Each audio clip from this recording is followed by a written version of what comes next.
TIAA is on a mission. Why? Because 54% of Black Americans don't have enough savings to retire. So in collaboration with big-name artists like Wyclef Jean, TIAA released Paper Right, new music inspiring a new financial future. With 100% of streaming sales going to a nonprofit that teaches students how to invest. Stream Paper Right now and help close the gap.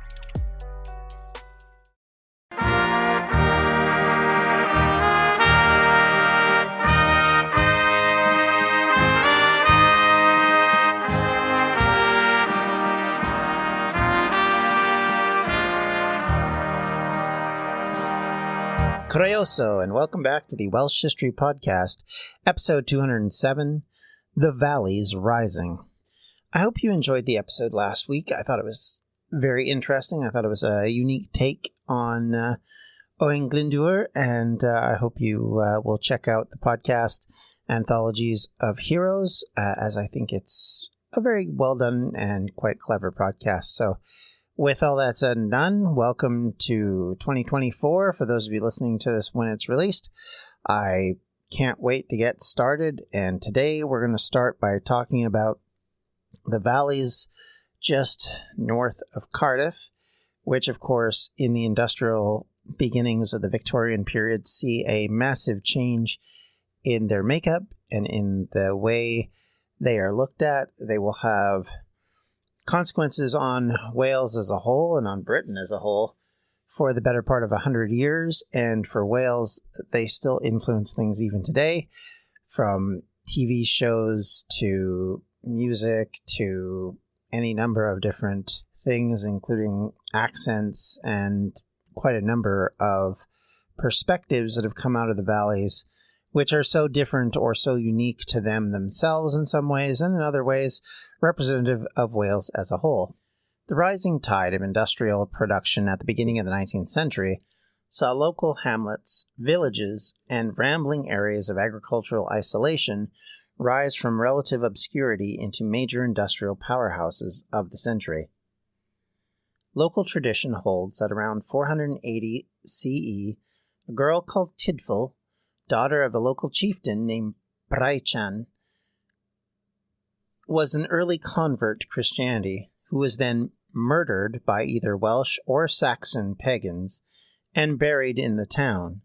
The girl was considered a martyr after her death, and Merthyr translates to martyr in English. The tradition holds that when the town was founded, the name was chosen in her honor, and a church was eventually built on the traditional site of her burial. Of course, this would lead to the town being called Merthyr Tydfil. For most of the next 1,000 years, however, very little happened in the area. There wasn't even so much as a scrap of a building left after the end of whatever was supposed to have happened, and it eventually fell into the hands of the Normans through their domination of the Marchers, and remained in that time period fairly pastoral. Yet, as time went on, industry activity began, and ironworks were developed near the parish, which existed at that point in the Elizabethan period, but it did not survive beyond the early 1640s. Again, the use of the area was more of for sheep than for people. In 1754, it was recorded the valley was almost entirely populated by shepherds. Farm produce was traded at a number of markets and fairs in the area, notably the Juan Fair above Douglas, and a few other events would happen there and thereabouts, but there was nothing really going on. The valleys were still as meadowy and pastoral as ever, and there was very little sign, at least in the 18th century, that this was about to change in any significant manner. However, as the need began to be for more iron ore and coal and limestone, which were all discovered in this area, it began to become the ideal location for a relatively new ironwork industry that was leading the British Industrial Revolution.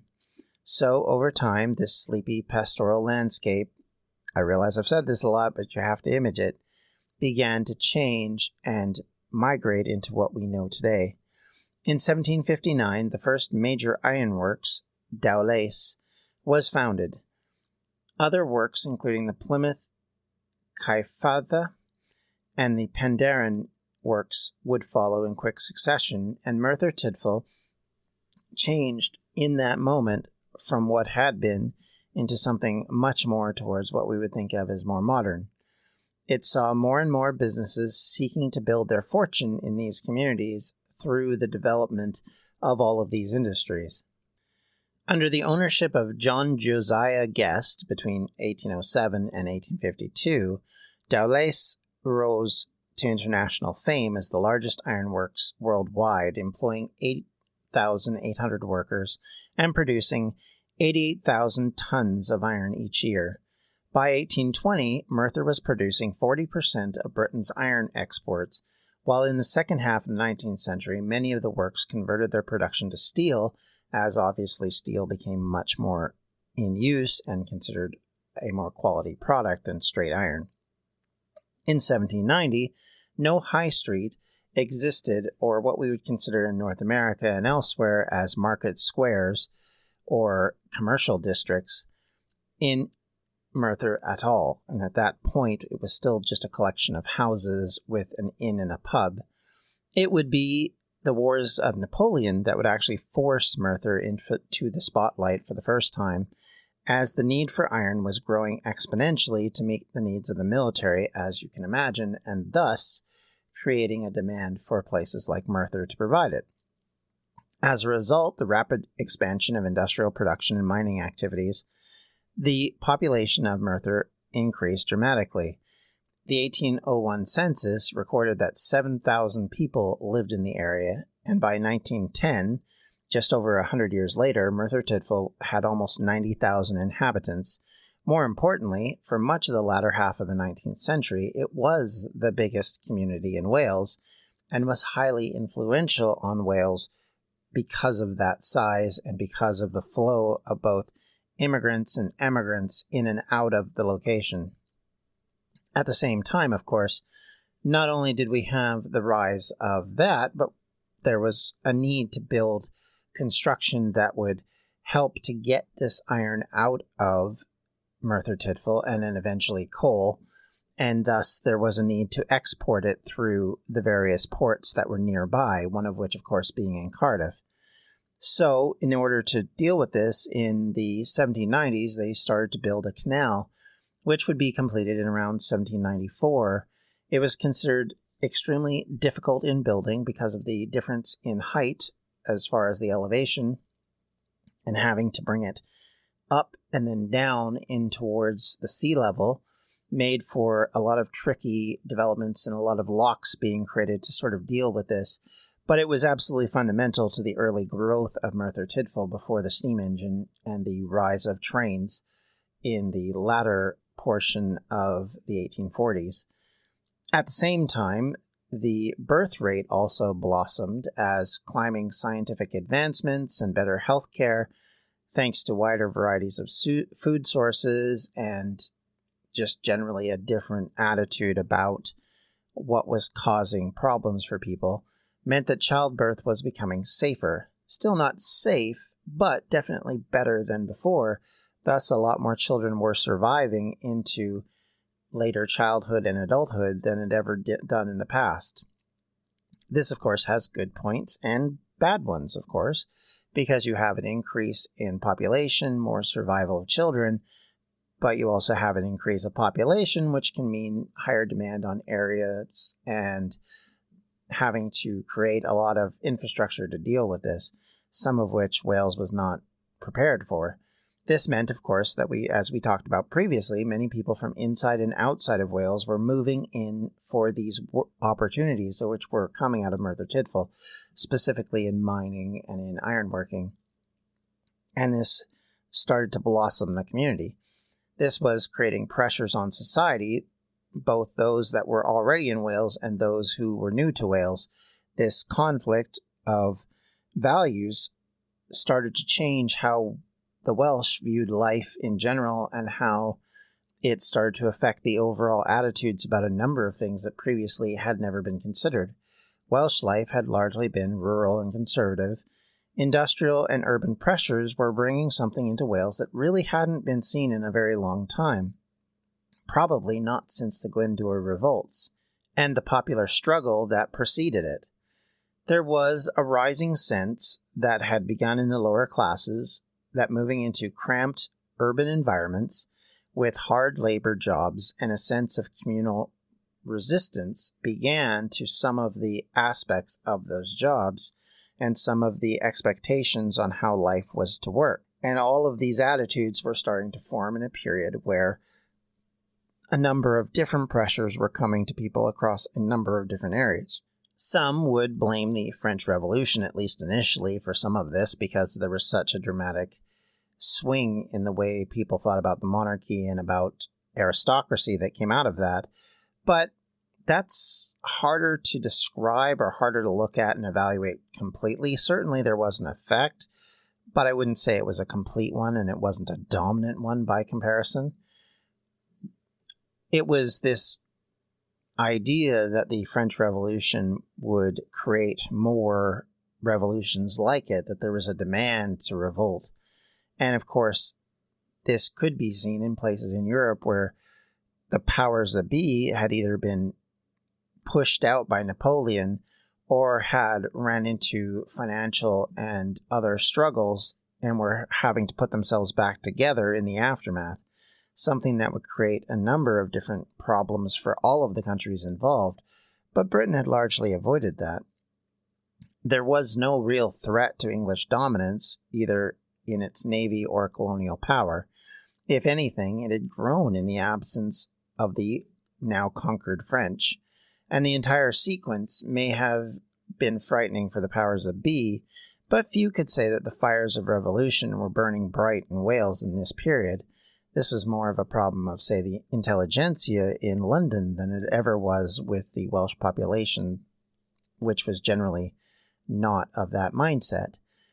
It, however, did not mean that all was well, and largely this was being pushed by the change which was happening across Britain entirely in the way life was structured and in how it was dealing with the consequences of these massive changes in environment and in the industry that was creating it.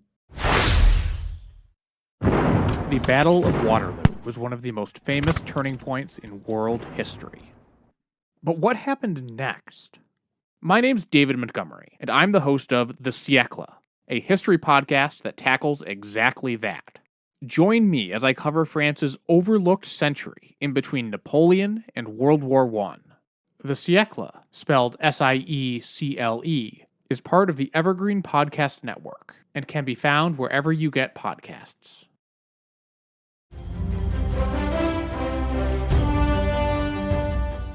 This is Peter. And this is Tom. We want to tell you guys a little bit about our podcast. Tom and I met in college, became best friends, and then teachers almost 20 years ago. Sometimes school just does not allow us to elaborate on the topics that we find interesting, like the real shark attacks that inspired the movie Jaws, or the real historical context to Indiana Jones artifacts. Where does cereal come from? Or are zombies real? Does Ben Franklin really deserve to be on a $100 bill? On our podcast, just like in our class, there are no stupid questions. Just two friends having a lighthearted conversation about history, pop culture, and the context of current events. Listen to History Teachers Talking Podcast from Evergreen Network, anywhere you get your podcasts.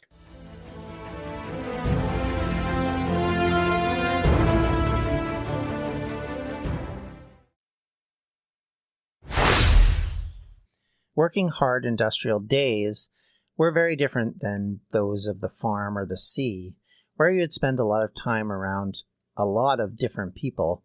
Obviously, on sea, you would have your shipmates that you would discuss things with. In the farm, you would have a family or maybe some community members around you that you would have time to gossip or share some ideas with. But the reality is that those were fairly small. This was no longer the case in a new and industrial Britain. You would spend a lot more time around others, both at work and critically after it as well. Communities were now bunched and tightly packed, and because of that, it became common to congregate more. On market days and in pubs, drinking and debating was a growing pastime. The more people talked, the more people complained. Instead of taking in a few family members and, getting them irritated with you because you won't shut up about what the king did, or, the local lord was making you unhappy, or the taxes were a little too tough. Now you were complaining to people who also did your job, also understood, and they were starting to feel this growing sense of frustration about the conditions, about the pay, and importantly, the difference between the workers and the owners.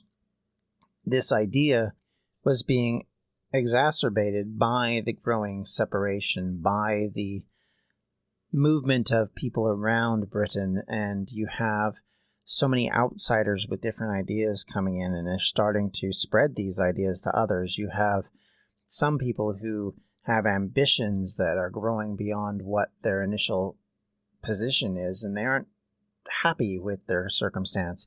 You have others who believe firmly that those above them have been earning too much and gaining too much while they don't gain enough.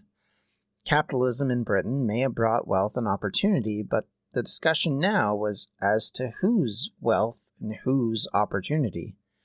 To go along with this was, as mentioned previously, a growing literacy that was allowing more and more people to share ideas and for these ideas to spread amongst all classes far and wide.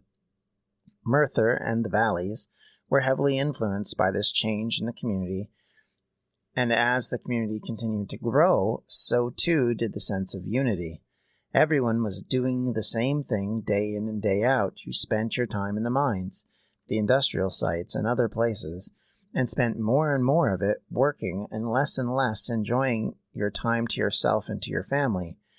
As I said, this kind of thing was becoming a powder keg, and it may not have been fully understood, but within 50 years, Wales and Britain in general would certainly become all too familiar with the consequence of it. One of the side effects in all of this was that the industrial era created a concept where you worked all year long, whereas in the old agricultural provisions, you would take breaks over the winter. Certainly you would have jobs to do, but the growing season would have ceased, and though you would have to take care of livestock and do those kind of roles, for the most part, you had more time to yourself, and over the winter, you had more opportunity to develop family relationships and to spend time with each other, and as I said, give you the break that you needed from this work, this heavy labor. There's no such thing in an industrial society. That comes to an end, and the concept of working all the time becomes important, and thus it creates some of the issues that are very familiar to all of us, such as, how long do you work? What does your work week look like? How are you treated while you're on the job? What is your safety on the job? What is the expectations of the owner and of the employee? And all of those things start to become debated in this era, because now all of a sudden, instead of being responsible to maybe a lord or just to your own family, you're now responsible to a series of management and owners above you who may or may not care about your circumstance or situation. And now you have all of these familiar problems to deal with, but they're familiar to us, but they aren't necessarily familiar to these people. At this time, of course, strikes were starting to grow. The idea that being able to stop work and protest the way you're being treated had become something that was growing more and more common. And because of this, both the workers and those in positions of power were having to deal with the consequences of it. As I said, the work days were hard and long, and the mines were hot and dangerous places in which to work. And this included going as far as children who would be forced, or at least expected, to work in these periods from ages that certainly would seem nonsensical in this day and age, but at that time was very common. Child labor was not considered unusual. In most cases, it was considered to be expected to be done. Thinking about the fact that apprenticeships would start at the very edge of preteen years, and most children would go off to work for a master, between the ages of 11 to 13. There wouldn't be what we would consider to be a normal childhood because there wasn't an education system to sort of work in between work life and home life. And all of these things were putting more and more pressures on everyone and creating stresses and creating unsafe work environments. And the consequences were severe. In industrial factories, there were a number of incidences which would happen, such as people being expected to get in between machines and move different pieces to try and get the machines working. And of course, that would create injuries.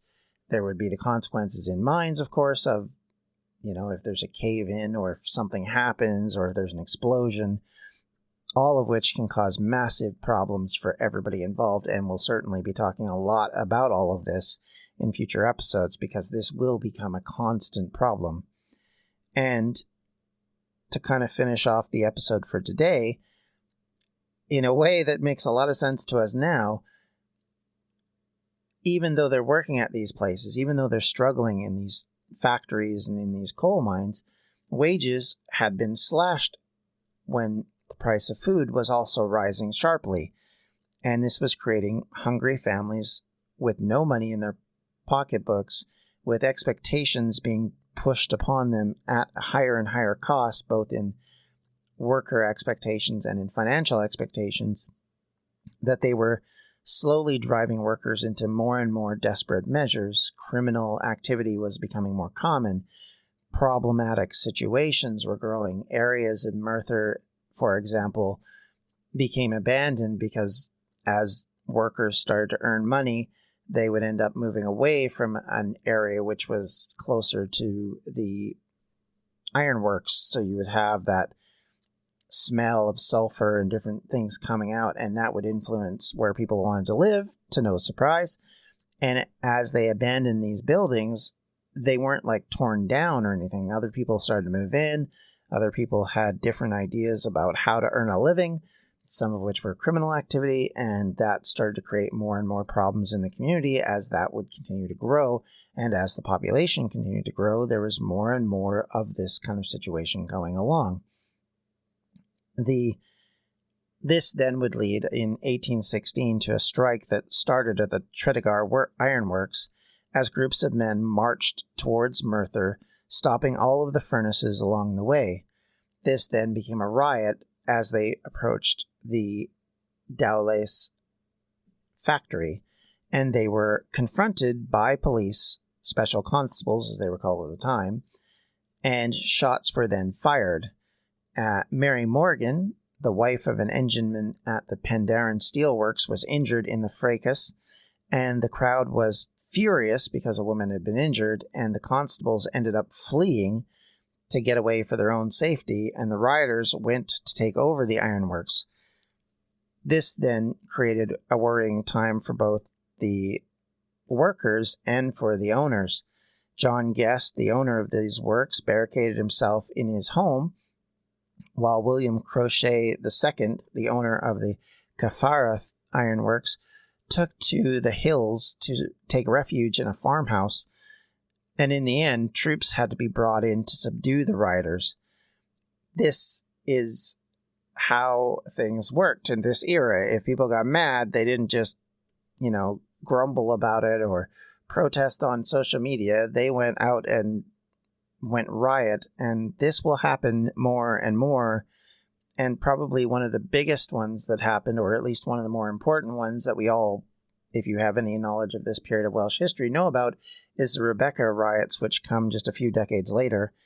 And all of this comes out of the radicalization of the working class and the developments in the capitalist markets, in the leadership, in the owners, who more and more are concerned about the bottom line over the worker.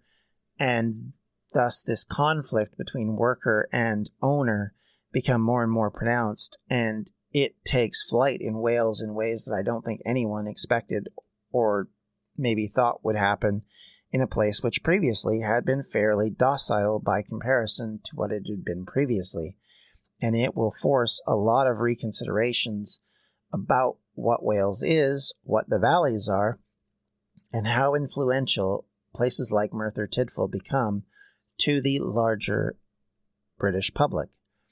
And with that, I'd like to thank you all for listening. I hope you're having a great day.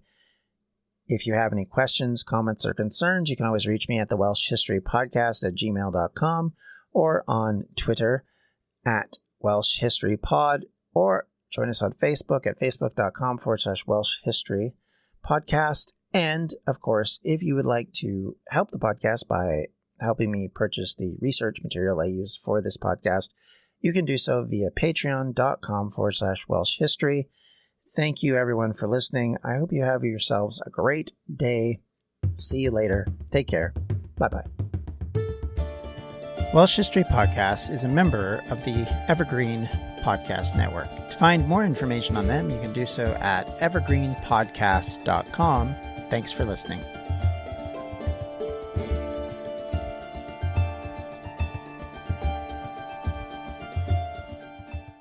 Hello, this is Gary Chahot welcoming you to check out the French History Podcast. Our main show covers the history of France from the first humans until present. If you liked Mike Duncan's The History of Rome and wanted a similar program covering the land of beauty, culture, and love, we are exactly that. We also host world-renowned scholars who have delivered guest episodes on their specialties, including 18th century pirates, revolutionary booksellers in 20th century Paris, the special friendship between the Marquis de Lafayette and Thomas Jefferson, and numerous others. Learn what you love and listen to the French History Podcast today.